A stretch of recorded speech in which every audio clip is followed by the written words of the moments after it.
What's up, YouTube? What's happening? So originally, Leonardo DiCaprio was going to play in the movie Higher Learning, but he had to turn it down, and it was then given to Michael Rappaport.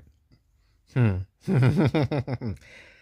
I've never hidden my disdain for Michael Rappaport, and I said it before, and I say it again. Sometimes people play roles, and sometimes the roles play the person. And sometimes the roles that play the person is really what they really are like.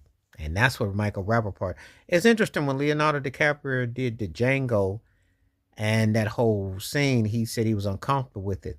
This would have been interesting had he had a precursor, because this would have been a precursor for that in those roles with the language and the obvious bias and the, what was being set forth.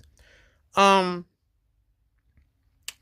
thinking about it in Higher Learning, the acting was kind of all over the place. I mean, Omar Epps was fresh face, and that's a whole nother story about the role, and Ice Cube's role, and Regina King, and it was trying to take on the nuances. John Singleton was kind of doing his own multicultural version of Spike Lee's School Days, and it came up with a mixed message. But the parts that did stand true was the obviously hateful sides, and the parts where the Michael Rappaport character and all that took place, which was, Tyra Banks was that was her acting, you know how that goes. And that was some things that kind of drained the film in spots with some of the acting, some of the choices. But I don't think that you could have necessarily got anyone to play a role better than what Michael Rappaport. He played that role too well.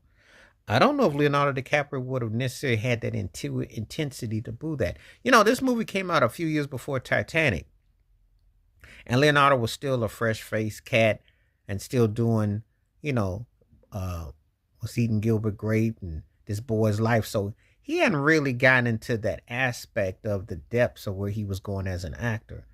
But Michael Rappaport really was convincing in this particular role, more so than, like I said before. You know, just saying, sometimes when you see somebody in a role, you kind of like go, that's that role playing them. They're not playing a role. That's that role playing them. That role is what they vibe is like, you know. So we used to do that all the time with movies. And before people get upset and mad, keep it 100. Good and well, when you saw Latifah as Cleo and set it off, you said, oh, that's that role play. That's that ain't no acting. But I'm just saying, you read between the lines of how some people's characters and the way movies go by. Well, when I saw Michael Rappaport in this movie, I had no doubts. I'm like, that's because a lot of the stuff that's come out after